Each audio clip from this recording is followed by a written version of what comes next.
සූත්‍ර පිටකේ අපට පිරිහෙන්නේ නැතුව ජීවත් වෙන හැටි.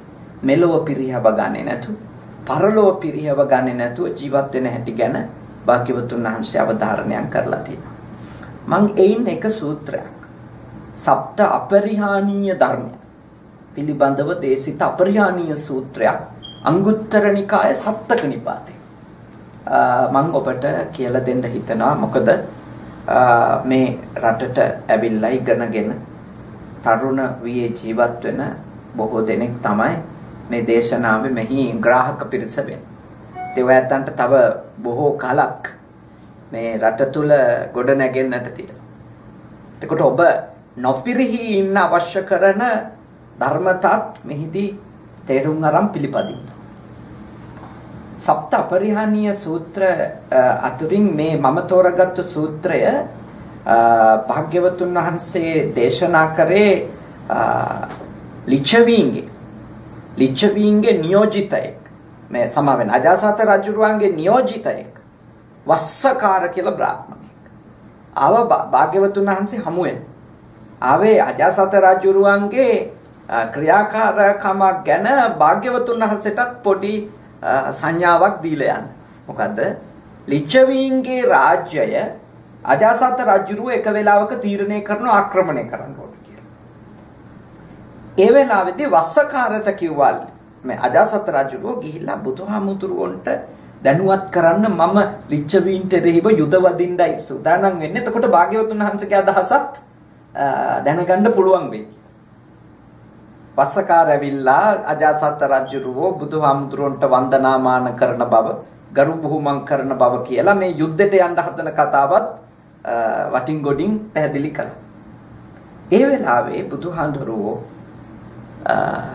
ආනන්ද හාමුදුරුවන්ගෙන් ඇහුවා, පින්වත් ආනන්දය, තවමත් ලිච්ඡවීන් අපරිහානීය ධර්ම පිළිපදිනවද? මොකද කලින් භාග්‍යවතුන් වහන්සේ ලිච්ඡවීන්ට අපරිහානීය ධර්ම දේශනා කළා තිබුණා. එතකොට උන්වහන්සේ විමසා සිටියා, තවමත් පිළිපදිනවද මේ? එතකොට භාග්‍යවතුන් වහන්සේට ආනන්ද හාමුදුරුවෝ එකින් එක අපරිහානීය ධර්ම පිළිබඳව පැහැදිලි කළා, දේශනා කරා. ඔව් ස්වාමීනි, මේ කාරණා තවමත් අඩුවක් නැතුව පිළිපදිනවා කියලා. අඩුවක් නැතුව තවම පිළිපදිනවා. එතෙන්දී භාග්‍යවතුන් වහන්සේ සඳහන් කළා, එහෙනම් ලිච්ඡවීන් පරාදන්න බෑ. ලිච්ඡවීන් ජය ගන්න එක කාටවත් ලේසි වැඩක් නෙමෙයි. අපරිහානීය ධර්ම පිළිපදිනවා. ලිච්ඡවීන් ගැන කියද්දී තොරතුරු වල සඳහන් වෙනවා ඒගොල්ලොන්ගේ ගවර්න්මන්ට් එකේ හිටියා කියලා රජවරු 7707ක්. 7707ක්. ඒ කියන්නේ විපක්ෂයක් තිබිලා නැහැ. හැම රජ කෙනෙක්ම පාලනය තන්ත්‍රයට සම්බන්ධයි. ඒගොල්ලෝ එකම පාර්ලිමේන්තු එකක් විදියට තමයි ඔක්කොම එකට මේ කතා කරලා තීන්දුව ගන්න ක්‍රමවේදයක් තමයි ඒගොල්ලෝන්ගේ තිබුණේ. දැන් ටිකක් සාම්පල් එකක් විදියට මේ ලංකාවේ තියෙන එක ගැනත් ප්‍රයිම් මිනිස්ටර් කියන්නේ ඒ වගේ එකක්. මේ ලිච්ඡවීන්ගේ ක්‍රමය තමයි අපි උත්සාහ කරන්නේ මෙහි මේ පුහුණු කරන්න, ප්‍රැක්ටිස් කරන්න කියලා. යම් වෙලාවල් වල මේ ලංකාවේ ප්‍රයිම් මිනිස්ටර් එයාගේ කතාවලදී කියන, ඒ කියන්නේ මේ ඔක්කොම එකම ටේබල් එකක පක්ෂයේ විපක්ෂයේ ඔක්කොම එකට ඉඳන් කතා කරලා තීන්දුව ගන්න ඕනේ කියන එක. ඒක කොච්චර දුරට ප්‍රායෝගිකද නැද්ද කියන එක නෙමෙයි කාරණේ. ලිච්ඡවීන්ගේ භාවිතාව භාග්‍යවතුන් වහන්සේගේ දේශනාව මත පදනම් වෙච්ච එක. එයාලගේ තිබිච්ච පළවෙනි මූලධර්මය තමයි නිතර හමු වීම. ඒගොල්ලෝ පිරිහෙන්නේ නැතුව ඉන්න හේතු වෙච්ච පළවෙනිම මූලධර්ම. නිතර හමු වීම. නිතර රැස්වීම.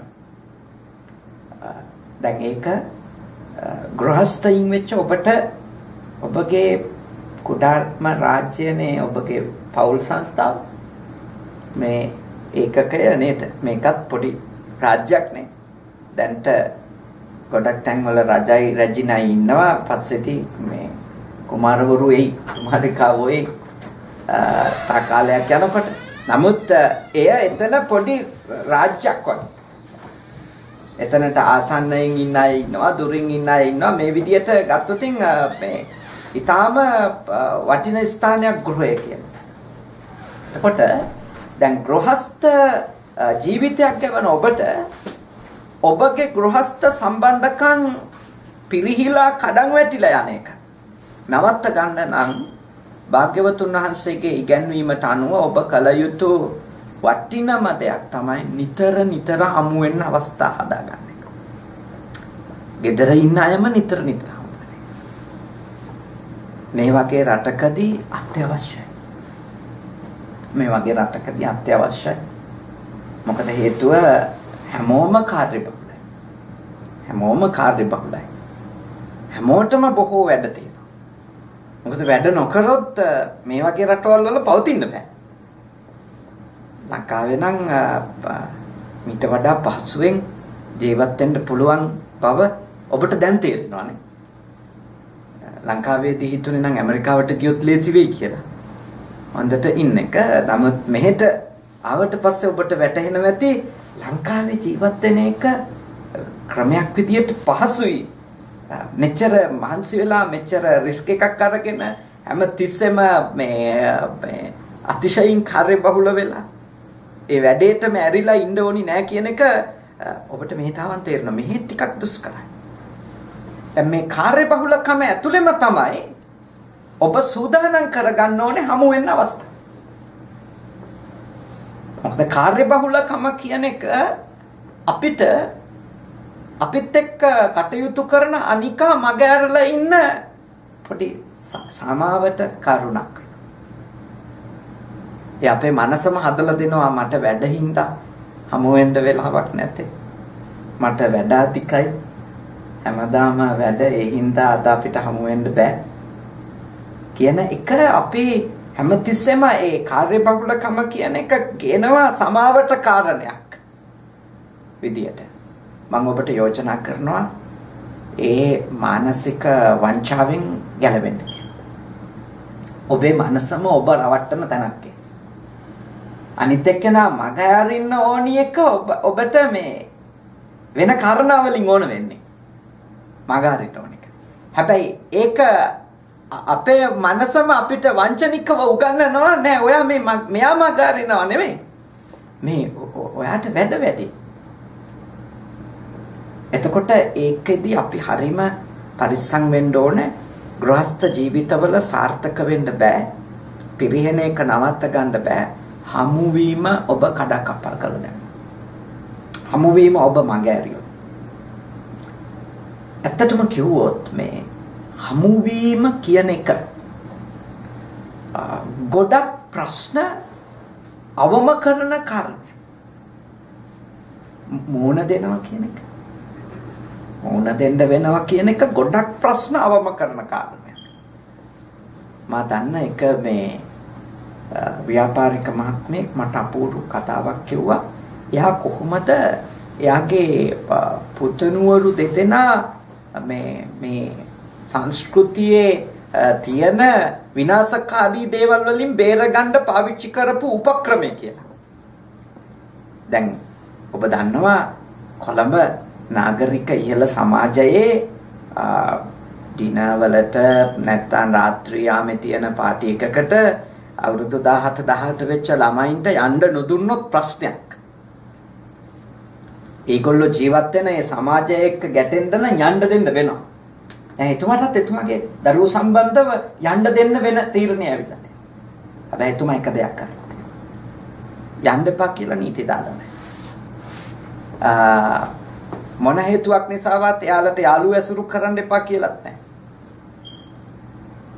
එතුමා එක දෙයක් කරලා තියෙනවා. ඒ තමයි එයාගේ ළමයින්ට නිතරම අවධාරණය කරලා ක්‍රියාවට නංවල තියෙන එක තමයි ඔයාලා ගිහිල්ලා යන්න එන්ජොයි කරන්න. යාළුවෝ එක්ක ගිහිල්ලා දින ගන්න සතුටු වෙලා එන්න. හැබැයි කීයට ආවත් කමන්නේ මට කෝල් එකක් දෙන්න මං දොර අරින්න. සර්වන්ට් කතා කරන්න එපා. එයා නිදාගත්තු ආවේ මහන්සි වෙලා ඉන්න දවසෙන් වැඩ කළා. මම ඔයාගේ තාත්තනේ මට පුළුවන් ඔයා ඕනම වෙලාවක දොර අරින්න. නිසාම අර ළමයින්ට හැමතිස්සෙම ඔළුවේ වැඩ කරනවා තාත්තගේ මූණ බලන්න. කොහේ ගිහිල්ලා ආවත් මොනව කරලා ආවත් කවුරු හමු වෙලා ආවත් තාත්තගේ මූණ බලන්න වෙනවා. තාත්තගේ ඇස්වලට අහු වෙනවා. ඒ හින්දා ඒගොල්ලෝ පාලනය වෙනවා. ඒ හමුව අමුතු අවවාද නැතත් මම ඔබට ඒ කතාව අවධාරණය කරලා කියන්නේ අමුතු අවවාද දුන්නේ නැතත් දෙදෙනෙක් නිතර නිතර හමු වෙන එකම එකිනෙකා කන්ට්‍රෝල් වෙන හේතුවක්. එකිනෙකාගේ චර්යා ධර්මයන්හි හැසිරීම් වල පාලනයක් හැදෙන්න හේතුවක් මේ මූණ දෙන්න වෙනවා, හමු වෙන්න වෙනවා. ඊළඟ එක තමයි මේ නූපන් සැක උපදින්නේ නිතර හමු වෙනවා. ඉපදිලා තියෙන සැක වැඩි දියුණු වෙන්නේ. නිතර හමුවෙන් ලැබෙන තව වටින ප්‍රතිලාභයක් තමයි දැනට නැති සැක ඇති වෙන්නේ. හමු වෙනවනේ. මුණ ගැහෙනවනේ. මූණ බැලිලා කතා කරන්න වෙලාවක් යෙදෙනවනේ. අඩුම මූණ බැලෙනවනේ. එතකොට නැති සැක ඇති වෙන්නේ. දැන් ගෘහස්තයෝ විදියට ජීවත් වෙනකොට පොඩි සැක සංකා එනවනේ ගේ ඇතුළෙම හිටියත්. හැබැයි ඒවා මේ සංවර්ධනය වෙන්නේ හමු වෙනවා. ඇති වෙලා තියෙන චූටි සැක සංකා ඒවා මහත් වූ බලවත් වූ සැක බවට පත් වෙන්නේ මුණ ගැහෙනවා. අපේ හමුව අතෑරිය කියන්නේ නැති සැකත් ඇති වෙනවා. හමු වෙන එක නවත්තපු ගමන් නැති සැකෙත් උපදිනවා. තියෙන සැකේ දැඩි ලෙස වැඩෙනවා. ඇයි මගාරේ? ඒකමයි එන ප්‍රශ්නේ. ඇයි මගාරේ? වෙනදා හොඳට මූණ බලලා මාව මූණ ගැහිච්ච එක්කෙනා ආයි දැන් මූණ දෙන්නේ නැත්තේ. සැක. නැති සැකත් උපදිනවා, තියෙන සැකත් වැඩි වෙනවා. හැබැයි නිතර හමුව රාජ්‍යයක විතරක් නෙමෙයි. ගෙදරක, ආයතනයක, පන්සලක නිතර හමුව එකිනෙකාට එකිනෙකා ගැන උපදින්න පුළුවන් අලුත් සැක සංකා නැති කළා දාන්න. ඉපදිලා තියෙන සැක සංකා ටික අඩු වෙනවා. ටික අඩු වෙනවා. දුරු වෙනවා. ඒක තමයි ඒකේ තියෙන ප්‍රතිලාභය. ඒ ඉඳ භාග්‍යවතුන් වහන්සේගේ මේ ඉගැන්වීම පිළිපදින්න ඕනේ අපි. කොච්චර කාර්යබහුල වුණත් මම යෝජනා කරන්නේ අඳුම මේ රටේදී ඩිනායක ගන්නවත් එකට ටේබල් එකේ හමු වෙන්න. කොච්චර කාර්යබහුල. වැඩ තියෙන්න පුළුවන්. අඳුම ඩිනායකවත් ගන්න. අඳුම හැන්දෑවට පොඩ්ඩක් ඇවිදින්න හරි යන්න දෙන්න එක. ඒක අත්‍යවශ්‍යයි. කොතනක හරි අපේ ඇස් මුණ ගැහිම අවශ්‍යයි. කොතනක හරි. එක දවසට දෙතුන් වතාවක් වෙනවා නම් තවත් වටිනවා.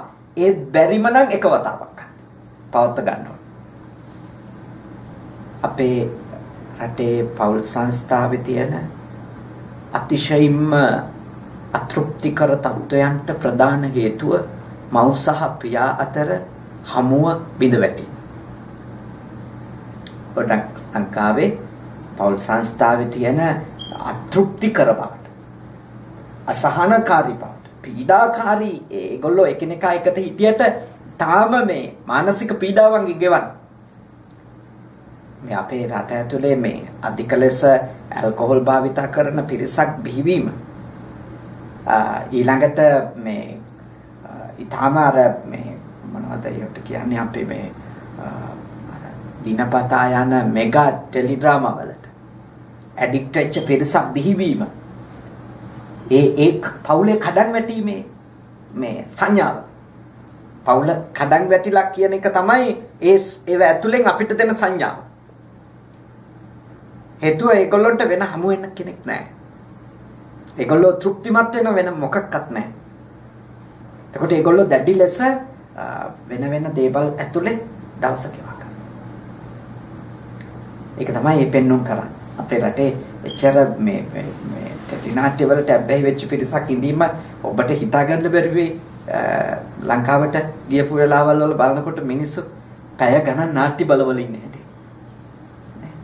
ඒ කාරණේ තමයි අරක. ඒගොල්ලෝ වැඩ මේ තරම් වැඩක් දැත්තේ නැහැ. හැබැයි ඒගොල්ලෝ එකිනෙකා මුණ ගැහෙන්නේ නැහැ. මගේ ඇරලා ඉඳීම ජීවත් වෙන්න තියෙන පහසුම ක්‍රමයක් ලෙස. ඇතුළට මේ ඒගොල්ලෝගේ දැඩි ලෙස ඒත්තු ගැන්වෙමින් තියෙනවා. මගේ ඇරීම. මගේ ඇරලා ජීවත් වෙන්න. මේ රටවල් වල අපි දකින වටින දෙයක් තියෙනවා. අපි දකිනවා සෑම මේ ගයක් ඉස්සරහම 6:00 වෙද්දී වාහන ඇවිල්ලා නැවතිලා තියෙනවා. උදේ නික්මිලා ගියපුවා. ගොඩක් වෙලාවට. ඒ කියන්නේ මේ මිනිස්සු ගෙදර එනවා. අත්‍යවශ්‍යම වූ කාර්යයක් නොමැති නම් ගෙදර එනවා. අපේ රට තුළ ඊටාම ඛේදවාචකයක් මගාරින්ද එක හේතු හොයන බස් නැහැ. එක හේතු තියෙනවා. අපිට ඒවට සින්දුත් තියෙනවා. බස් කැඩුනා. නේ. එහෙම හේතුත් තියෙනවා අපිට මගාරින්න. එච්චරටම ඒ කාරණේ අපේ මේ ධර්මයේ ගන්න නැහැ මිනිස්සු. හැමෝම නෙමෙයි. ගොඩක් අය මේ ධර්මයෙන් ප්‍රයෝජන ගන්නයි. මේ ධර්මයේ භාග්‍යවතුන් වහන්සේ මිනිස්සුන්ට පිරිහෙන්නේ නැතුව ඉන්න කියපු මේ concept එක ගත්තත් නිතර හමු වෙන්න කියන එක ගත්තත් අද දියුණුම මිනිස්සුන්ගේ තියෙන මේ ජයග්‍රහණවල එක හේතුවක්. දියුණුම රටවල් වල ජයග්‍රහණවලට එක හේතුවක් ඒගොල්ලෝ නිතර හමු වෙලා ආයතන වල තිබිච්ච ඩිස්කෂන් නේ. වටින සංවාද ඒවට හමු වීම එක. දෙවනි අපරිහානීය ධර්මය. සමගියෙන් රැස් වෙන්න. සමගියෙන් කතා කරන්න. සමගියෙන් විසිර යන්න. සමගියෙන් රැස් වෙන්න, සමගියෙන් කතා කරන්න, සමගියෙන් විසිර යන්න. මේක තමයි පිරිහෙන්නේ නැතුව ඉන්න තියෙන දෙවැනි කාරණේ. දැන් ඉස්සෙල්ලා කිව්වේ නිතර හමු වෙන්න. ඊළඟට කියනවා හමුව ඇතුලේ පවතින්න ඕනි මොකද්ද ගුණාත්මකකම. මොන වගේ ක්වොලිටි එකක් තියෙන්න ඕනිද? එතන තියෙන්න ඕනි සමගියම හමුවේදී. ඊළඟට සමගියෙන් කතා කරන්නත්. හමුව නිම වෙලා ඒගොල්ලෝ විසිරෙනකොට ඒතනත් සමගිය තියෙන්න ඕන. සමගිය කියන එක මේ අවස්ථා තුනේම අවධාරණය කරනවා. ඒ කිව්වේ හමුවේ ආරම්භයේත් සමගිය, මැදදිත් සමගිය, අවසානයේත් සමගිය. ඒකට නම් තියෙන්නේ මොකක් කරන්නද අපිට? අපිට තියෙන්න ඕනේ අපේ හමුවට සහභාගී වෙන අනිකා සම්බන්ධව ගරුත්වය. නැත්නම් සාකච්ඡාවක් සමගියෙන් පටන්ගෙන සමගියෙන් කරලා සමගියෙන් නිම කරන්න බෑ. සාකච්ඡාවට වාඩි වෙන අයට එකිනෙකා ගැන ගෞරවය නැත්නම් ගාරවෝච. ගෞරවය නැත්නම්. ඊළඟට නිවාතෝච. මාන්නේ අඩු කරගන්නේ නැත්නම්. ඊගෝ එක කන්ට්‍රෝල් කරන්නේ නැත්නම්.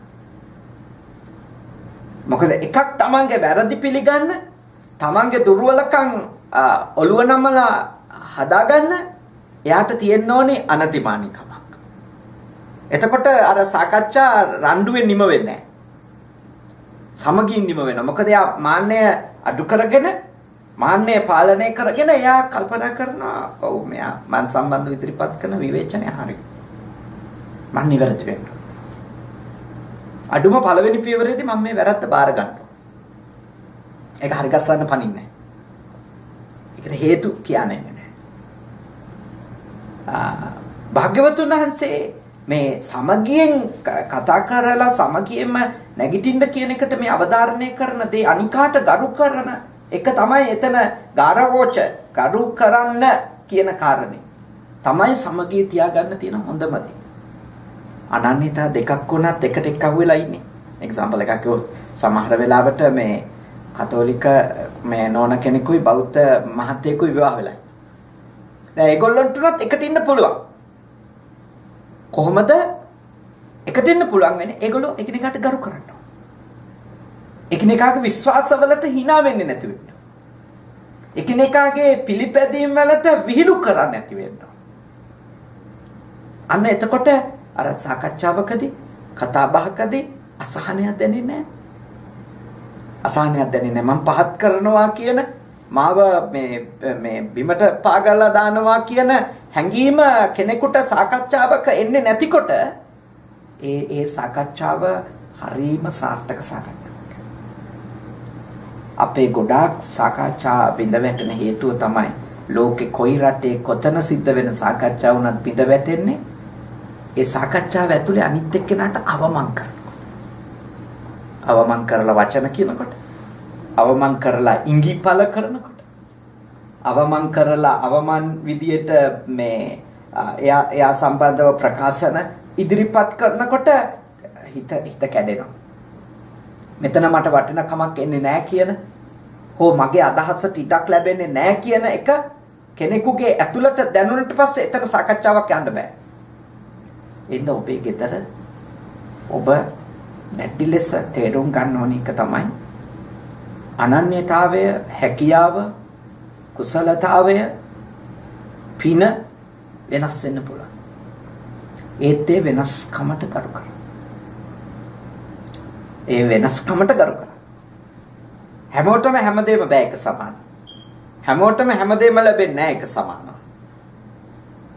එතකොට ගෙදරක ඉන්න දෙදෙනෙකුට එක සමානවම ගෙදරට දායක වෙන්න බැරි වෙයි. ඒ දක්වන දායකත්වය ගැන ගෞරවයක් තියෙනවා. කරන කැපකිරීම ගැන ගෞරවයක් තියෙනවා. කරන කැපකිරීම ගැන ගෞරවයක් තියෙනම් දක්වන දායකත්වය ගැන ඇතුලේ තියෙනවා නම් ගෞරවනීය හැඟීමක් අර සාකච්ඡාවලදී අනින්නේ නැහැ වචනවල. තුවාල කරන්නේ නැහැ වචනවල. තියෙන්නෙම මෙයා වැඩක් නැහැ කොහොමත් හිටියාත් වැඩක් නැහැ කියන එක. මෙයා මගේ ජීවිතයට අදාළ කටයුතු වලට වැදගත් කෙනෙක් නෙමෙයි කියන එක. අපි පහත් කරනවා.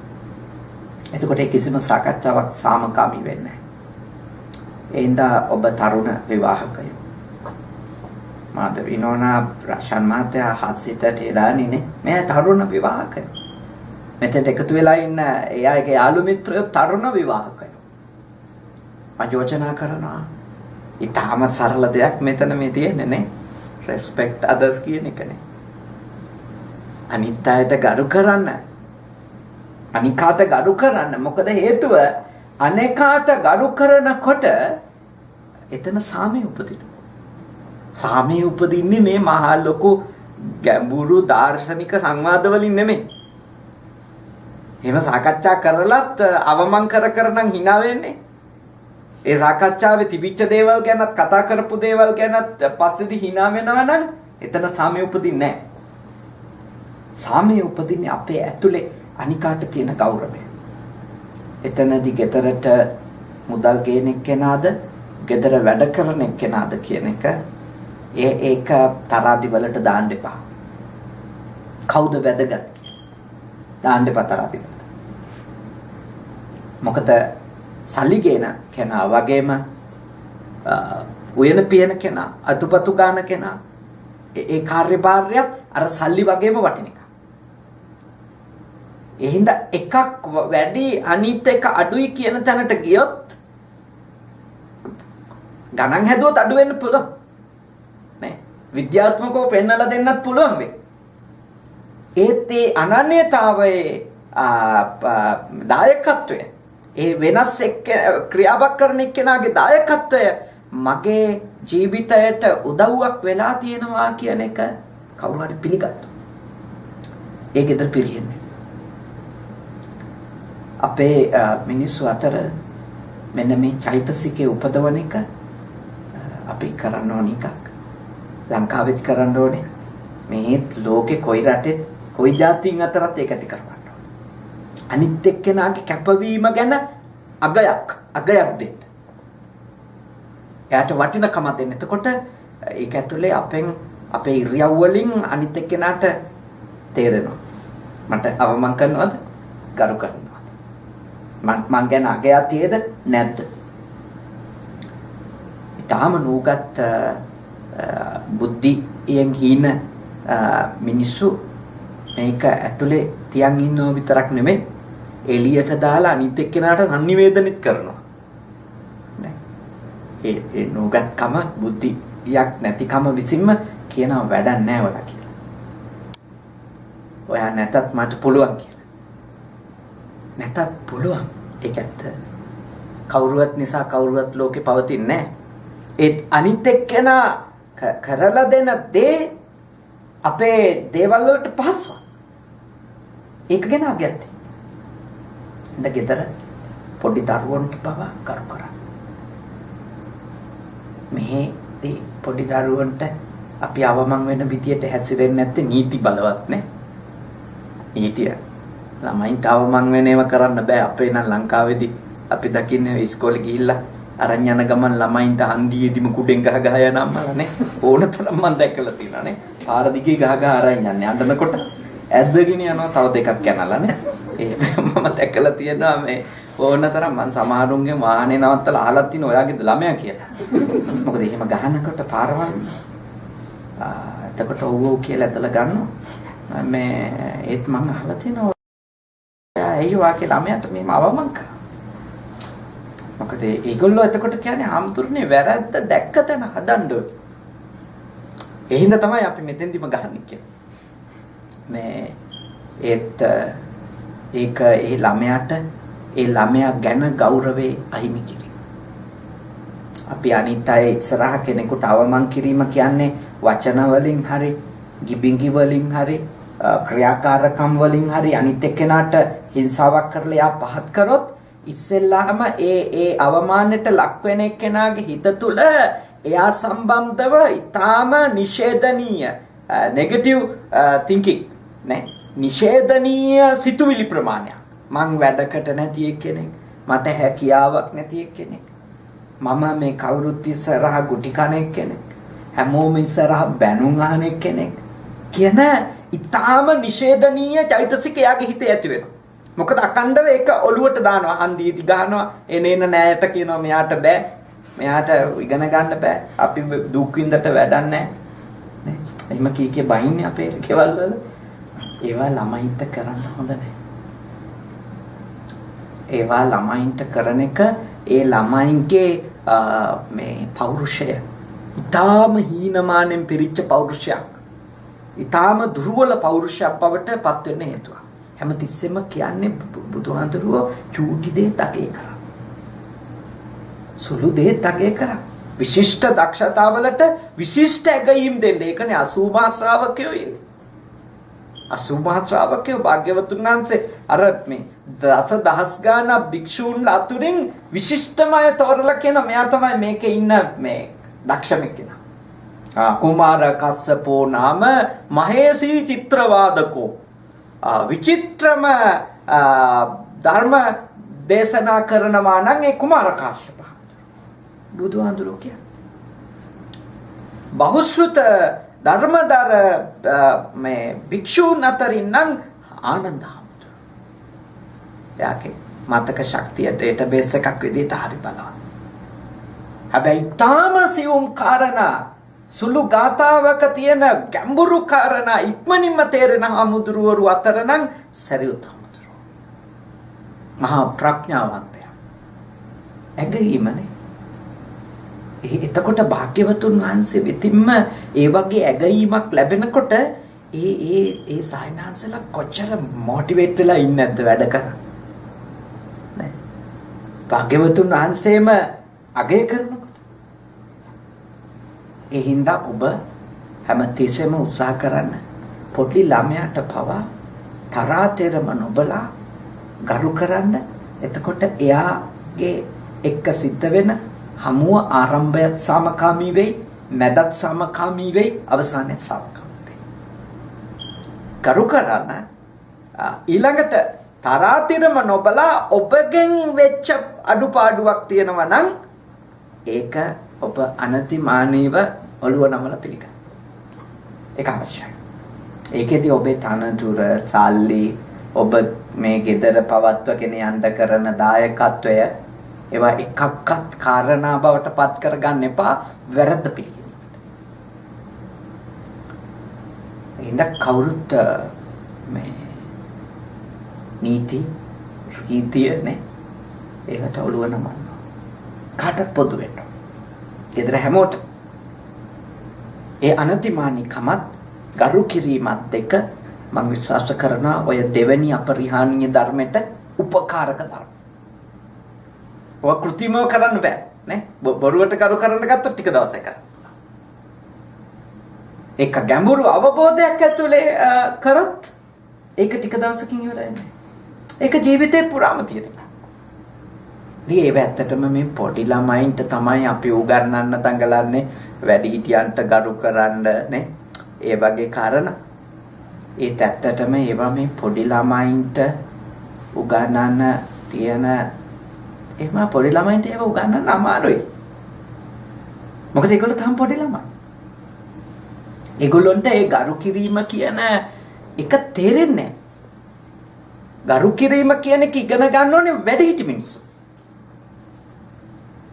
මොකද වැඩිහිටි මිනිස්සු දේවල් කරන්නේ සැලකිය යුතු සවිඥානික බවකින්. නේ. නොකර ඉන්නේ සවිඥානික. පොඩි ළමයි දේවල් කරන්නේ අවිඥානිකවනේ.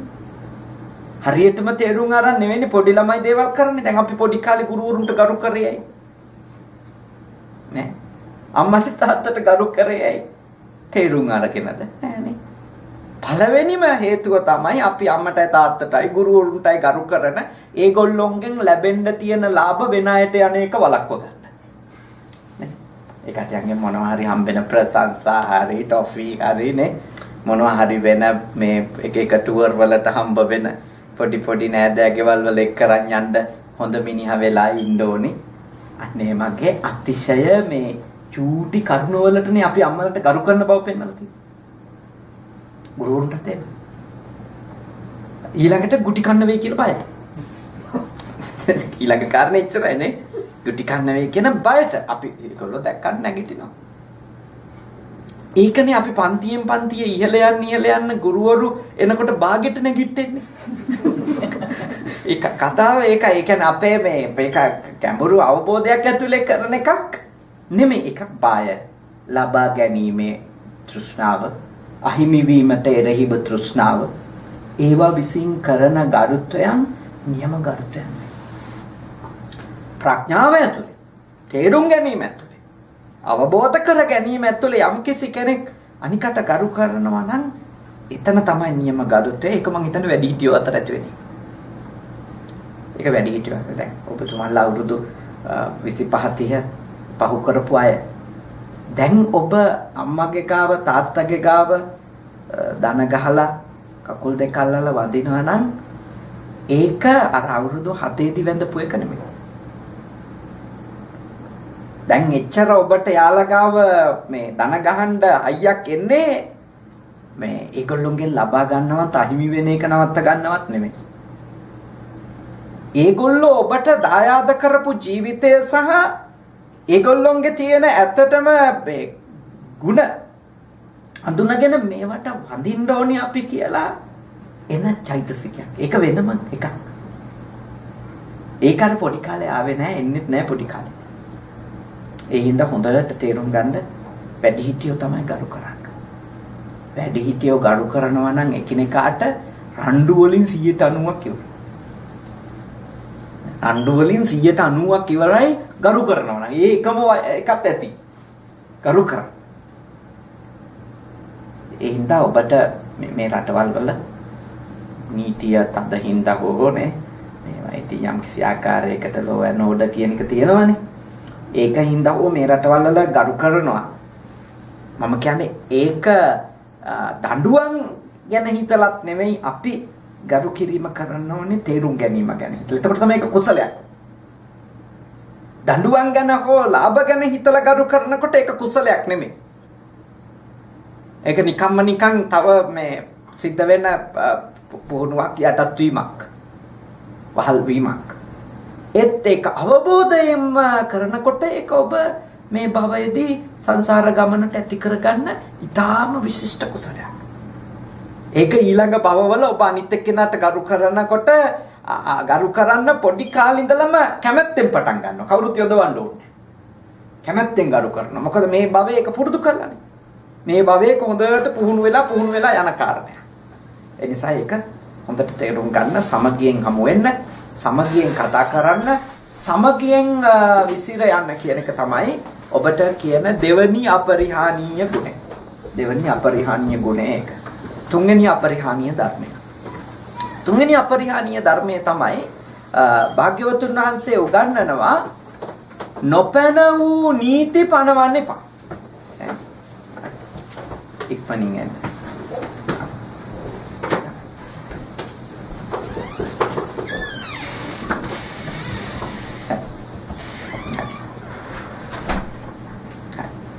එතකොට තුන්වෙනි අපරිහානීය ධර්මය තමයි නොපැන වූ නීති පනවන්න එපා. පනවපු නීති කඩන්න එපා. වෙනස් කරන්න එපා. ඒක පිරෙන්නේ නැතුව ඉන්න හේතු වෙන ලොකු ගුණයක් ලෙස තමයි භාග්‍යවතුන් වහන්සේගේ දේශනාවේ අවධාරණය කළා තියෙන්නේ. නොපැන වූ නීති පනවන්නේ නැතිකමයි පනවපුව කඩන්න නැතිකම. ඒක ඊටාම වටින ගුණයක්. දැන් කෙනෙක් අහන්න පුළුවන් අලුත් තත්වයන්ට අදාළව අලුත් නීති ඕනේ නැද්ද කියලා. අලුත් නීති ඕනි. හැබැයි අලුත් නීති පනවනවා නම් ඒක ඒ නීතියට යටත් වෙන සියලු දෙනාගේ කැමැත්තෙන් වෙන්න ඕන. දැන් මේ රටවල් වල ඒ ප්‍රජාතන්ත්‍රවාදී ඒක හරියටම අලුත් නීතියක් පනවනකොට තියෙනවනේ. ඡන්ද විමසනවා. දැන් අපි දැක්කේ යුරෝපා යුනියන් එකෙන් බ්‍රිතාන්‍යය අයින් වෙනවාද නැද්ද? ඒකට මුළු බ්‍රිතාන්‍යයේ ඉන්න සියලුම පුරවැසියන්ගෙන් ඡන්ද ඉල්ලනවා. කැමතිද නැද්ද? මොකද ඊළඟට මේ නීතියට යට වෙන්නේ මිනිස්සු. ඒ නීතිය නිසා පහසුකම් හෝ ඒ ඇති වෙන අලුත් තත්වයෙන් දුකටපත් වෙන්නේ මිනිස්සු. එතකොට ඒගොල්ලොන්ගේ කැමැත්ත ගන්න නැතුව ඒගොල්ලොන්ට ඒක තේරුම් කරන්නේ නැතුව අලුත් නීති උදේ නැගිටලා දාන්න කාටවත් අයිතියක් නැහැ. භාග්‍යවතුන් වහන්සේ කියන්නේ රටවල් පිරිහෙනවා එහෙම කරන්න කියලා. නොපැන වූ නීති අත්නෝමතිකව පැනෙවුවොත් පනවපු නීති අත්නෝමතිකව වෙනස් කරොත් ඉවරයි. ගෘහ ජීවිතේ තේම විවාහයේදී ඔබ අතර ඇති වෙනෝනේ එකඟතාවනේ. අපි විවාහ ජීවිතයේදී මෙන්න මේ දේවල් කරනවා. එකිනෙකා වෙනුවෙන්. අපි මේ දේවල් නොකර ඉන්නවා. එකිනෙකාගේ යහපත වෙනුවෙන්. එහෙම සංවාදයක් තියෙනවනේ විවාහයට පෙර. ගෘහස්ත ජීවිතයට අදාළ. මේවා කරනවා මේවා නොකරනවා. අපේ නෑදෑයෝ වෙනුවෙන් අපි දෙන්නම මෙන්න මේ සීමාවේ දේවල් කරනවා. හැබැයි නෑදෑයෝ වෙනුවෙන් මෙන්න මේ දේවල් කරන්න යන්නේ නැහැ අපි. එකඟතාවයක් තියෙනවා. එතකොට ඒවා මම යෝජනා කරනවා අත්නෝමතිකව වෙනස් කරන්න එපා. මනාපට වෙනස් කරන්න එපා. අලුත් දෙයක් ඔබ කවුරු හරි වෙනුවෙන් කරනවා නම් නේ අලුත් දෙයක් ඔබ ඔබගේ පෞල් ජීවිතයේදී දෙයක් කරනවා නම් අලුතින් ඒක ඔබත් එක්ක ජීවත් වෙන අනිකාගේ දැනුම අවබෝධය එයත් ඒක සම්බන්ධව යම්කිසි ආකාරයකට තේරුම් ගැනීමක් ඇති තත්වයක් ඇතුලේ විතරක් අලුත් නීති පනවන්න. නැත්නම් පනවන්න එපා. තිබිච්ච අයින් කරන්න එපා. තිබිච්ච අයින් කරන්න කියන් විශාල අර්බුද එනවානේ. කරගෙන ආපු දේවල් මේ එක සැරේටම කරන්න දෙන්නේ නැතුව නවත්තලා දැම්මොත් ප්‍රශ්න තමයි. කරගෙන ආපු දේවල් එක සැරේටම කඩාකප්පල් කරන්න එපා. ඒ වගේම තමයි මම ඔබට යෝජනා කරනවා නොකරපු ඒවා කරන්න යන්න දෙන්න. ඒක තමයි මෙහි තියෙන සංකල්පය. මේක රටකට නම් අත්‍යවශ්‍යයි, ගෙදරකටත් අත්‍යවශ්‍යයි. මොකද ගොඩක් අවුල් ඇතුලේ මිනිස්සු හිත කඩාගෙන හිත තුවාල කරගෙන තියෙද්දි මුලින් කියපුවා නෙවෙයිනේ දැන් කරන්නේ කියන්නේ. නේ? මුලින් මම විවාහ වෙනකොට පොරොන්දු වෙච්ච ඒවා නෙවෙයිනේ දැන් වෙන්නේ. නේ? ඊළඟට මේ අලුතින් ඒවා ඇයි මෙහෙම දාන්නේ තනියෙන්? රණ්ඩු වලට ප්‍රධාන හේතුව. ඒ වගේ හිත කැඩුණු ගමන් වෙන්නේ ආයෙ කවු කරන්න අමාරුයි. ඊට පස්සේ ඉරිතලපු තැන් වලින් මහා පළු ගැලවෙන්න පටන් ගන්නවා. චූටි තැන් වලින් ඉරිතලන්නේ ඉරි තලලා ඊළඟට පල්ලු කුට්ටි ගැලවිලා යනවා. නවතන්න බෑ. එහෙනම් පුළුවන් තරම් පරිස්සම් වෙන්න ගෘහ ජීවිතයේදී අලුත් නීති නම් එක සැරේට දාන්න එපා. අපේ අර ගම්වල කියන්නේ ගහෙන් ගෙඩියෙන්න වගේ. අලුත් නීති දාන්න එපා. උදේට නිින්දෙන් නැගිටලා වගේ කියන්න එපා මේව පුළුවන් මේව බෑ කියලා. නේ? අද ඉඳලා මේකයි වට පුළුවන් මේක බෑ කියලා කියන්න එපා. එහෙම මොකක් හරි කියනවා නම් ඒක ගැන කරන්නේ නැහැ කියලා දෙයක් කරනවා නම් ඒක ලබන ජනවාරි ඉඳලා නම් ක්‍රියාත්මක කරන්නේ දැම්ම ඉඳලම ඩිස්කස් කරන්න. කතා කරන්න. ඒත්තු ගන්න. මම නම් එහෙමයි. මගේ ආයතනේ පොඩි අන්තරලා ඉන්නෝනේ 65ක් විතර. මම ඒගොල්ලොන්ට අදාළව තාපු නීති තියෙනවා. ඒ නීති වෙනස් කරලා අලුත් නීතියක් ලබන අවුරුද්දට අදාළ නීති දැම්ම ඉඳලම මම කතා කරනවා. ලබන අවුරුද්දේ ඉඳලා මේවා තමයි කරන්න වෙන්නේ. මේවා කරන්න බෑ. හැබැයි මම ඒක අද කියන්නේ අපි ඒක කරන්නේ ලබන අවුරුද්ද. හැබැයි දැම්ම ඉඳලම ටික ටික මේ වගේ නීතියක් අපිට පනවන්න වෙනවා නැත්නම් අපිට මේ ආයතනයේ ආගන්න බැරි තත්වයක් තියෙන්නේ කියන එක ඒත්තු ගන්නවා. ඒගොල්ලොන්ගෙනුත් මේ තත්වය අඩු කරගන්න ක්‍රම අහනවා. එතකොට ලබන ජනවාරි ඉඳලා එන අලුත් නීති එකක්වත් ඒ පොඩි නමලට අසහනයක් වෙන්නේ. මොකද ඒවා ඒගොල්ලොත් එක්කම කතා කරලා ඒගොල්ලොන්ගේ අනුදැනුම ඇතුවම ඒගොල්ලොන්ගෙන් ආපු යෝජනා වලින් සැකසිච්ච නීති වෙයි. අපේ අත්තනෝ මතිකව මම ප්‍රධානිය නිසා ඒගොල්ලෝ මගේ යැපෙන්නෝ නිසා හෙට කිව්වොත් අදින් පස්සේ මෙන්න මේක මෙහෙම වෙන්න ඕනේ. කොච්චර දවසක් ඉවසයිද? කොච්චර දවසක් ඒගොල්ලෝ දරයිද? ඕක මතක තියාගන්න. මේ වගේ අතිශයින්ම නිදහස් අයිතීන් තියෙන රටකදී නම් ඔවා කරන්න කියොත් පවුල ඉවරයි. නේ? ලංකාවේ නම් පොඩි තියෙනවානේ වෙනම මේ පුරුෂාධිපත්‍යයන් සහ ස්ත්‍රියාධිපත්‍යයන්. නේද? එතකොට ඒක ලංකාවේදී ටිකක් පාලනය කරගන්න ඒවා පාවිච්චි කරගන්න පුළුවන්. ඒ මෙහෙදි කාගේවත් ආධිපත්‍ය කාටවත් වැදගත් නැහැ. මෙහෙදි කාටත් ඉන්න ඕන නම් ගරු කරලා තමයි ඉන්නේ. ඉන්න ඕන නම් ගරු කරලා ඉන්න. මේ රටවල් ධර්මය දන්නේ නැති වුණාට මේ රටවල් ඒ ශිෂ්ට මිනිස් සමාජයට අවශ්‍ය නීති හදන්න. ඒ නීති වලින් මිනිස්සු කොච්චර දුරට හරිම මිනිස්සු වෙනවද කියන එක නෙවෙයි වැදගත්. ඒ රටවල් පාලනය වෙන. නේ?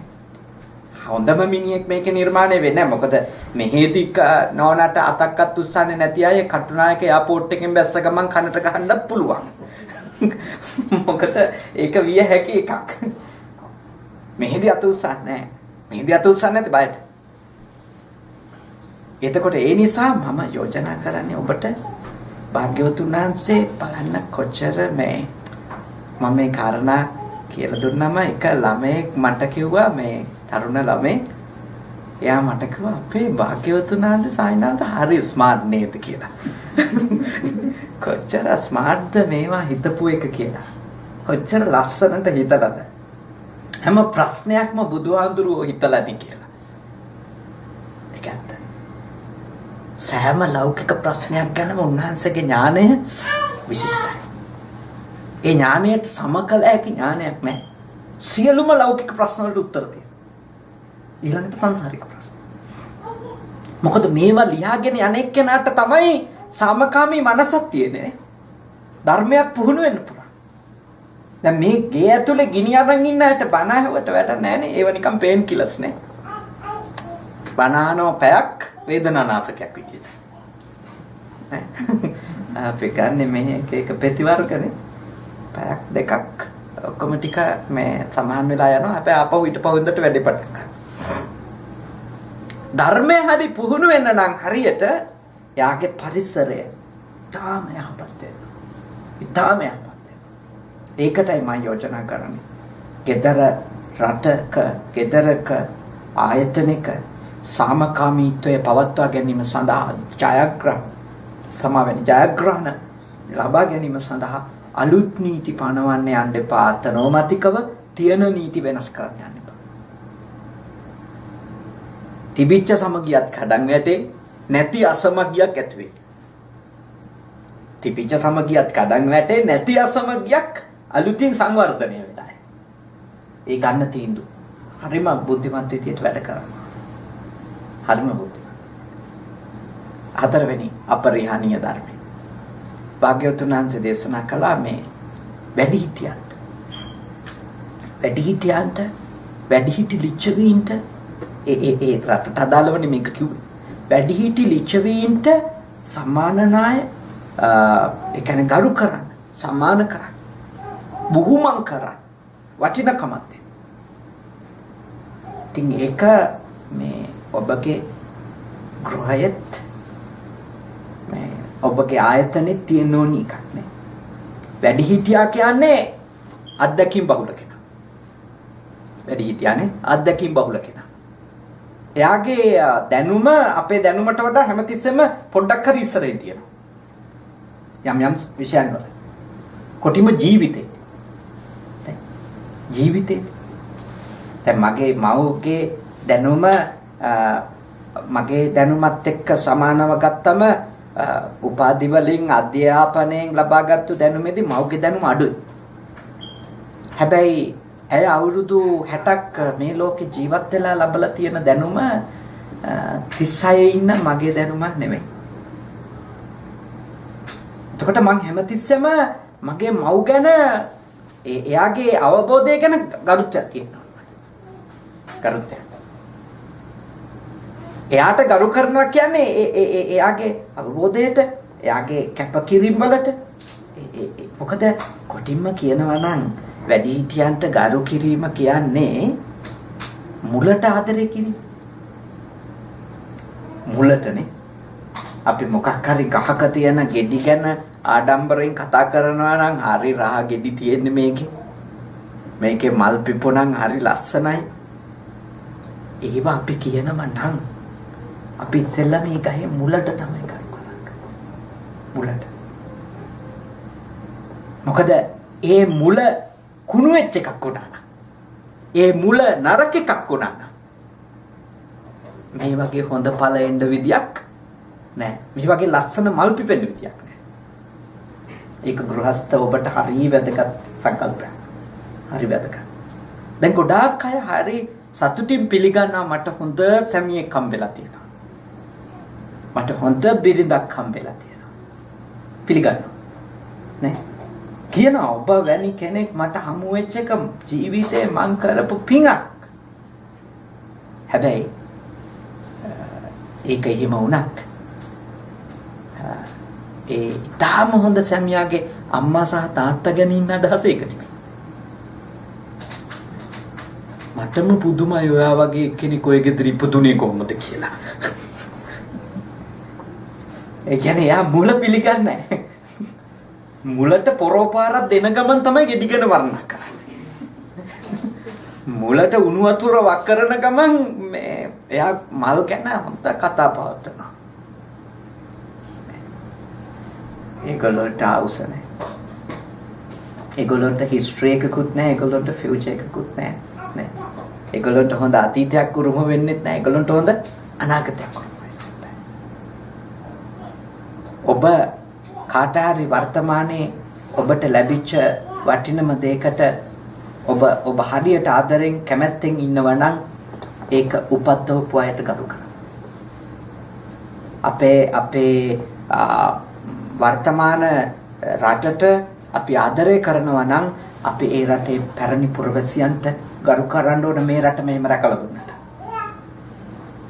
අපේ වර්තමාන සංස්කෘතියට අපි ආදරය කරනවා නම් ඒක දරාගෙන ආපු ඒ සංස්කෘතිය ආරක්ෂා කරගෙන ආපු මිනිසුන්ට අපි ගරු කරන්න. භාග්‍යවතුන් වහන්සේ එකයි කිව්වේ වැඩිහිටි ලිච්ඡවීන්ට සම්මානනාය, බහුමානනාය, සක්කරන්ති, ගරු කරන්ති, මානෙන්ති, පූජෙන්ති, සත්කාර කරන්න, ගරු කරන්න, මානනය කරන්න, පූජා කරන්න, කියන්නේ හැම තිස්සෙම වැඩිහිටිය ආරක්ෂා කරන්න කියලා. අනිත් එක දේශපාලනික අර්ථකින් ගත්තත් මම හිතනවා වැඩිහිටියාට ගරු කරලා ඒගොල්ලෝ පෝෂණය කරලා ආරක්ෂා කරලා තියා ගැනීම දේශපාලනිකව රටක් ආරක්ෂා වෙන්න හේතුවක්. මොකද වැඩිහිටි ජනගහනය කියන එක ලෝකේ හැම රටකම හැමතිස්සෙම බහුතර. ලෝකේ හැම රටකම හැමතිස්සෙම බහුතරය තමයි වැඩිහිටියෝ. ඒකට ඒ පිරිස අමතක කරලා පොලිටික්ස් කරන්නේ. කාටවත් කරන්නේ. මොකද මේ බහුතරය අතෘප්තිමත් කියන්නේ පාලනයට ඒක ලොකු බලපෑමක් කරනවා. අනිත් එක වයෝවෘද්ධ වැඩිහිටිය අය ඇයි අපි තෘප්තිමත් කරන්නේ? ඇයි අපි බාලාය විදියට ඒගොල්ලන්ට ගරු කරන්නේ? ඒගොල්ලෝ අතෘප්තිකර මනසකින් ඉන්නවා කියන්නේ අපෙන් අගෞරව ලැබමින් අවමන් විඳිමින් ඉන්නවා කියන්නේ එයාගේ චෛතසිකයක් විදියට හැමතිස්සම වැඩෙන්නේ ද්වේෂයනේ. එතකොට අපිට මේ වගේ උතුම් මනුෂ්‍ය ජීවිතයක් ලබා දීපු උතුම් සත් ධර්මයක් කියලා දීපු අපේ අම්මා හෝ තාත්තා හෝ අපේ අත්තම්මා සීයා හෝ කවුරු හරි කෙනෙක් දේශ සහගතවම යාගේ අන්තිම අවුරුදු 15 20 කෙවලා මැරිලා කියොත් අපි බෞද්ධයෝ විදියට දන්නවා යා උපදින්නේ සුඛිත මුදිත තැනක නෙමෙයි. මොකද යාගේ විඥාන ධාරාව හදන්නේ එයා දීර්ඝ කාලයක් එයාව තබපු චෛතසිකවල. එයාගේ මනස බලවත් වෙලා තිබිච්ච. ඉතින් අපි මව්පියෝ තුල වැඩිහිටියෝ තුල ඊටාම හොඳ සමකාමී මනසක් ඇති කරලා තියෙන එක මව්පියන්ට කරන උපස්ථානය. ලොකු උපස්ථානය. මොකද ඒගොල්ලෝගේ ඊළඟ භවයට අපි නිසා ද්වේෂයක් කරන් යන්නේ. අපි නිසා හටගත්තු අපි නිසා පවත්වගත්තු දේශ සහගත සිතුවිලි වලින් ඒගොල්ලෝගේ චුති චිත්තය හදාගන්න. නැත්නම් අපි සලකන්නේ අප ගඩු කරන්නේ අපි අවමන් කරනවා හිංසා කරනවා බලා ගන්නෑ මේ වගේ දේවල් ටික හිතුවන් ඇති වෙන තරහා පැසෝ ඉඳලා මැරිලා ගියෝ කොහේ උපදී? ඒකයි මේ වාක්‍යේ අර්ථ ගණනයි. ඒක අර්ථයක් නෙවෙයි. එක පැත්තකින් ඒකේ පොලිටික්ස් තියෙනවා. දේශපාලනිකයි. හැබැයි තව අර්ථ ගණනාවක් තියෙනවා. ඒකේ අපේ ආධ්‍යාත්මික අරමුණු, අපේ සමාජ පැවැත්ම මෙසියල්. භාග්‍යවතුන් වහන්සේගේ හතරවෙනි කාරණාව වැඩිහිටියන්ට ගරු කරන්න, බුහුමන් කරන්න, සත්කාර කරන්න ඒක අපරිහානීය දහමක් කියලා ඒ උගන්වපු කාරණේ හරිම උතුම් කාරණයක් අපි පිළිපදින්න ඕන. පස්වෙනි අපරිහානීය ධර්මයේ තමයි භාග්‍යවතුන් වහන්සේ දේශනා කරනවා කාන්තාවන්ට ආරක්ෂාව දෙන්න, පෝෂණය දෙන්න, රැකවරණය දෙන්න, ගෞරවය දෙන්න. ඒක විශේෂ අවධාරණයක්. කාන්තාව ගැන ලිච්ඡවීන්ගේ අපරිහානීය ධර්මවල කාන්තාවන්ට කිසිදු ආකාරයක බලහත්කාරයකින් ඇයගේ ජීවිතය සම්බන්ධව තීන්දුව ගන්න එපා කියලා භාග්‍යවතුන් වහන්සේ දේශනා කළා තියෙනවා. බලන්න මේ දේශනාව කරන්නේ ක්‍රිස්තු පූර්ව 6 වෙනි සියවසේ. අදනම් ලෝකයේ හැම රටකම කාන්තා ඉතිවාසිකම්, එයාගේ රැකවරණය, එයාගේ ආරක්ෂාවට ගොඩක් දේවල් තියෙනවා. හැබැයි ක්‍රිස්තු පූර්ව 6 වෙනි සියවසේ කියන්නේ අවුරුදු 2000කට කලින්නේ. අවුරුදු 2000කට කලින් ඊටාම පුරුෂාධිපත්‍ය බලවත්ම යුගයක බ්‍රාහ්මණ ධර්මය විසින් කාන්තාවන්ට ඉගෙන ගන්න එක එයාගේ මේ විවාහය ගැන කිසිම තීන්දුවක් ගන්න එයාට අයිතියක් නැති තත්වයක් ඇති කරලා තිබුණේ. ආගමක් අදහන්න බෑ. ඒ වගේ තත්වයක කොටිම කාන්තාවක් උපදින එකත් කර්මයක් කියලා තමයි සලකලා තිබුණේ බ්‍රාහ්මණ ආගමේ. ඒකනේ කොසල් රජුරුවට බුදුරජාණන් වහන්සේත් එක්ක සාකච්ඡා කර ඉඳිද්දි පණිවිඩයක් එනවා මේ දුවෙක් ඉපදුනා කියලා. මූණේ එල්ලෙනවා. නේ මූණ නරක් වෙලා සම්පූර්ණයෙන්ම අවුල් වෙනවා. පුතාලා මොකද පණිවිඩේ? දුවෙක් ඉපදිලා. භාග්‍යවතුන් වහන්සේ වෙලාවේ කියනවා රජතුමනි නසෝ සබ්බේසු තානේසු පුරුෂෝ හොති පණ්ඩිත. ඔබතුමා හිතන්න එපා හැමතිස්සෙම පුරුෂයෝ පිරිමි තමයි බුද්ධිමත් කියලා. ඉත්තිපි පණ්ඩිතා ස්ත්‍රීනොත් ප්‍රඥාවන්තයි. ස්ත්‍රීනුත් ප්‍රඥාවන්තයි. ඒකට ඔබ කරු කරන්න. එතකොට ඔබට දුව ඉපදීම ප්‍රශ්නයක් වෙන්නේ. මොකද අර බ්‍රාහ්මණ ධර්මයේ විසින් කවද්දපු දේවල් තිබුණේ. ඉතින් ඒ වගේ කාලෙක භාග්‍යවතුන් වහන්සේ කාන්තාවගේ ආරක්ෂාව වෙනුවෙන්, කාන්තාවගේ අයිතිය වෙනුවෙන්, කාන්තාවගේ සුරක්ෂිතභාවය වෙනුවෙන් මේ කරපු ප්‍රකාශනයේ තව ඊටාම ගැඹුරු අර්ථයක් තියෙනවා. මොකක්ද? කාන්තාවට ගරු කරන්න, ආරක්ෂා කරන්න, එයා පෝෂණය කරන්න කියන එකේ අදහස තමයි එයාගේ මේ mental health. මානසික සෞඛ්‍ය. මොකද එයාගේ මානසික සෞඛ්‍ය හොඳ නැහැ කියන්නේ එයා ගාව හැදෙන ළමයි කොහොම හැදෙයිද? නිතර ගුටි කන, නිතර බැනුම් අහන, නිතර අවමන් විඳින අම්මෙක් ගාව හැදෙන ළමයා හොඳ ඵලයක් වෙයිද? මොකද එයාම මානසිකව ලෙඩ වෙලානේ. එතකොට ලෙඩ වෙච්ච ගහකින් හොඳ ගෙඩි එන්න බෑනේ. ගහම ලෙඩ. කාන්තාවට ගරු කරන්න කියන්නේ ප්‍රජාව බෝ කරන්නේය, ප්‍රජාව නිර්මාණය කරන්නේ ඇය. ඇය නිරෝගී කෙනෙක් වෙනවා. බේසිකලි වගේම මෙන්ටලි. එතකොට ගරු බවක් ලබන, ආදරය ලබන, වටිනාකමක් ලබන කාන්තාවගේ ගාව ඉපදෙන ළමයා හරි පෞරුෂයකින් යුක්තව හැදෙනවා. මොකද එයා හීනම් පෞරුෂයකින් යුක්ත කෙනෙක් ගාව නෙවෙයි ඉන්නේ. මේ පරිසරය හරි බලපානවනේ මේ කෙනෙකුගේ කුසල් අකුසල් මතුවලා එන්න ප්‍රතිරූපදේශ වාසෝච හරි පරිසරයේදී පුබ්බේච කත පුඤ්ඤතා. පෙරපින් මතුවෙනවා. දැන් බලන්න ගෙවල් වල අතෘප්ති කරව ඉන්න අම්මලා තාත්තලාගේ ළමයි පන්ති කාමරවල අපිට හමු වෙලා නැද්ද? ඒගොල්ලෝ බොහොම සාමකාමී ළමයින්ට ඉන්න දුන්නද? නේ? පිටිපස්සෙන් පේලියේ ඉඳන් ගෙදර ආදරයක් නැති ගෙවල් වල ළමයිනේ එවනවා රොකට්. නේ? එක්කෝ අපි ඉස්සරහ එක්කෙනා වාඩි වෙන්න පාඩම දීලා නැගිටිනකොට පුටු ඇදලා බිමට කඩන් වැටෙනවා. ඒ තමයි යාගේ මූල අවුල්. එයාගේ කී ඇතුලේ තෘප්තිමත් නැහැ. කී ඇතුලේ තියෙන්නේ හිංසාව. ආදරේ නැහැ. එතකොට ආදරේ විඳින්න එයා දන්නේ නැහැ. ඒකයි කාරණේ. භාග්‍යවතුන් වහන්සේ මේ කාන්තාවට ගරු කරන්න කියන වාක්‍ය ඒක බලගත් වාක්‍යයක්. ඒක නිකම් මේ කාන්තාවන්ගේ අයිතීන් ගැන හිතලා කියපු කතාවක් විතරක් නෙමෙයි. ඊළඟ ජෙනරේෂන් එක ගැන හිතලා. මොකද ඊළඟ පරපුර බිහි කරන්නේ එයා. එයා නිරෝගී කෙනෙක් වෙන්න ඕන. එයා සුවපත් වූ සිත් ඇත්තියක් වෙන්න ඕන. නැත්තම් කොහොමද සුවපත් වූ සිත් ඇත්තියක් නොවෙන කෙනෙක් කොහොමද මෙත්තා දෙන්නේ දරුවෙකුට? කරුණාව දෙන්නේ කොහොමද දරුවෙකුට? දෙන්න බෑනේ.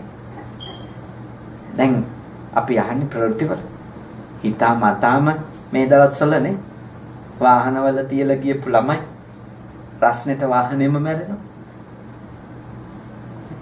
එයාගේ mental health එකේ ප්‍රශ්නේ.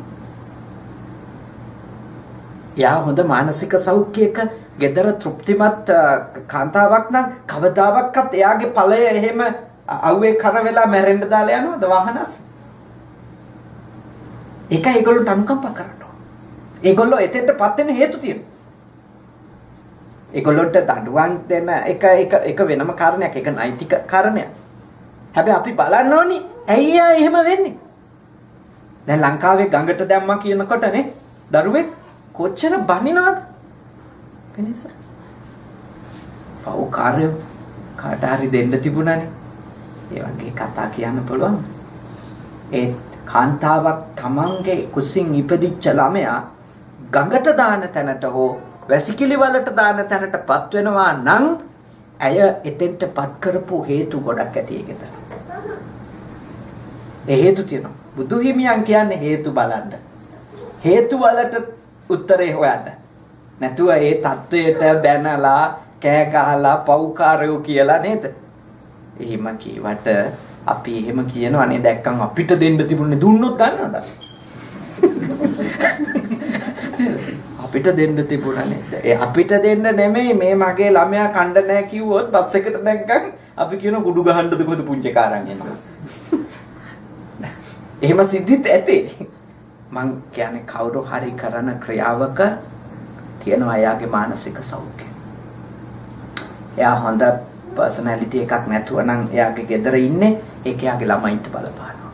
භාග්‍යවතුන් වහන්සේ ඒකයි දේශනා කළේ අපරිහානීය ධර්මයක් ලෙස දේශනා කරේ එකයි කාන්තාවට ගරු කරා. එයාව ආරක්ෂා කරා. එයාට වටිනකම දෙන්න. ගෙදර ඒක තියෙනවා.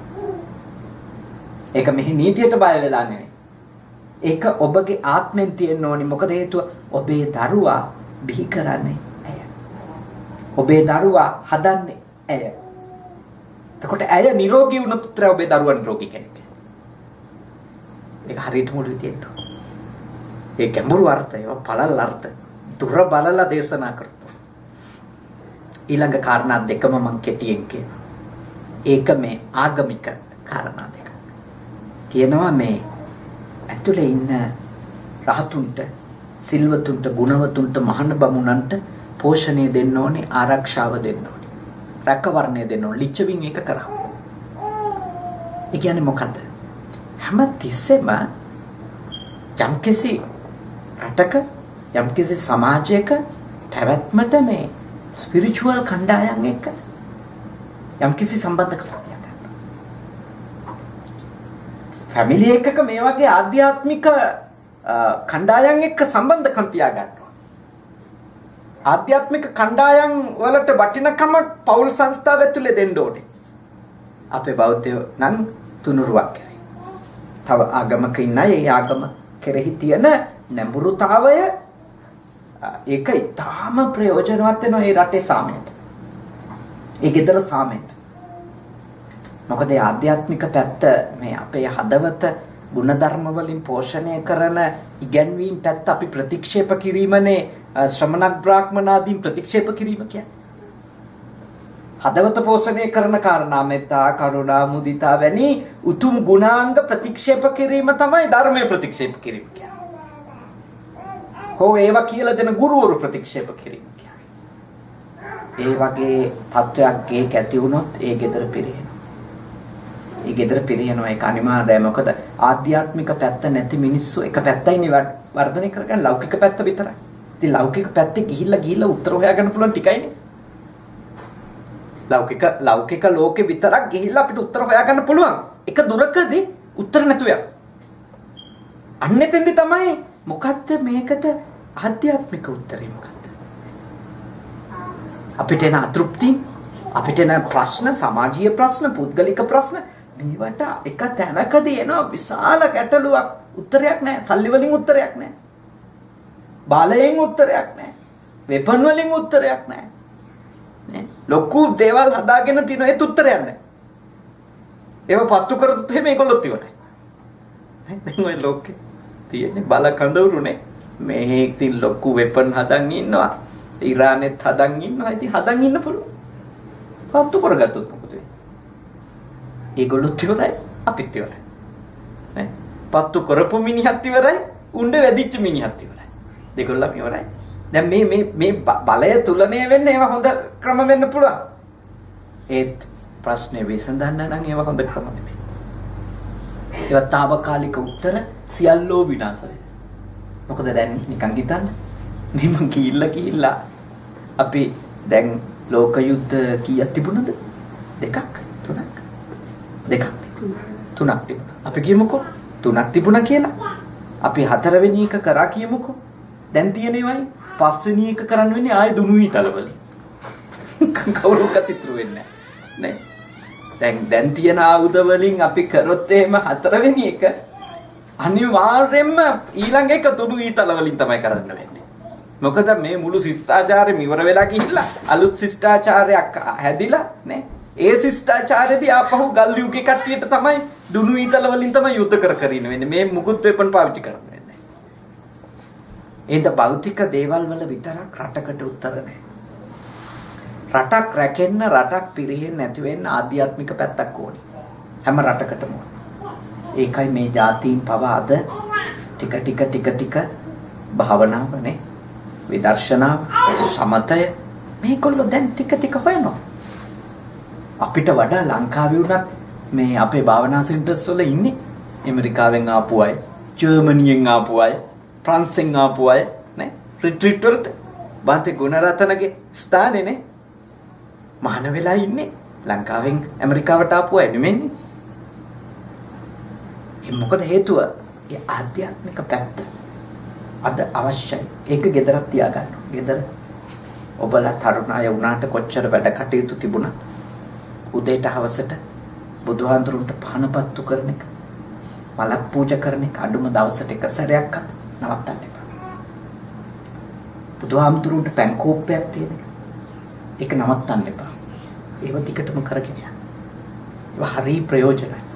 හරි ආශිර්වාදයක්. මොකද හැමතිස්සෙම මෙහි හාමුදුරුවෝ මුණ ගැහෙන්නේ නැහැ.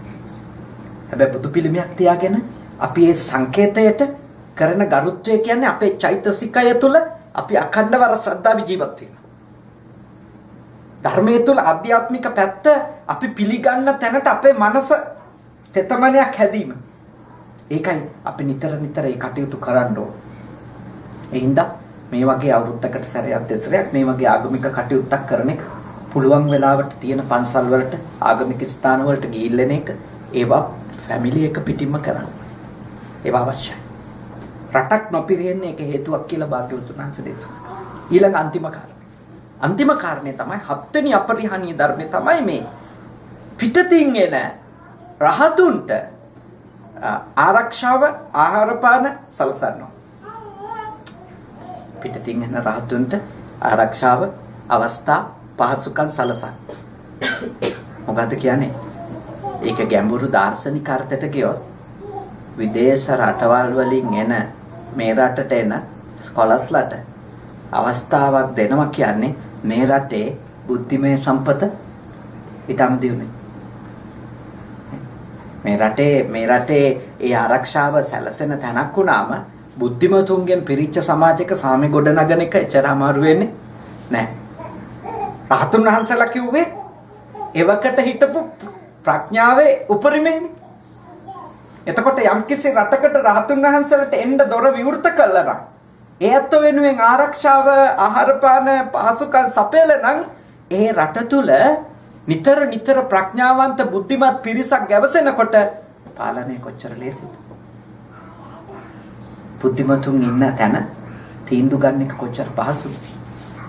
වාද කරලා හරි අන්තිමට නවතින ඕනේ එක තැනක එකග වෙන්න පුළුවන් තැනකට එන නූගතුන්ට තෝරන්නේ කොහොමද?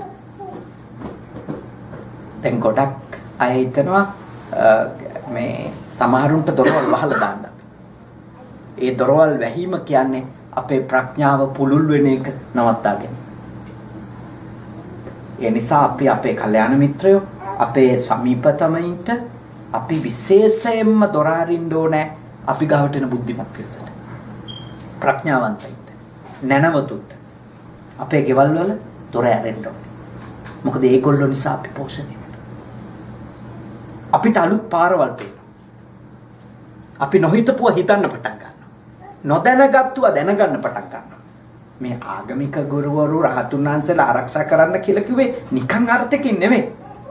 ඒකේ තියෙන සම්පූර්ණයෙන්ම අපේ මේ ලෝක දියුණුවටත් පරලෝක දියුණුවටත් අදාළ හේතු තියෙනවා. ඒකයි ඒ පිරිස්වත ආරක්ෂාව දෙන්න පෝෂණය දෙන්න කියලා රජවරුන්ට කිව්වේ බුදුහාමුදුරුවෝ. ඒගොල්ලෝ ඒක හරියට පිළිගත්තා. රහතුන්ගේ නොසිස් භූමියක් ලෙස තමයි ලිච්ඡවීන්ගේ රට තිබුණේ.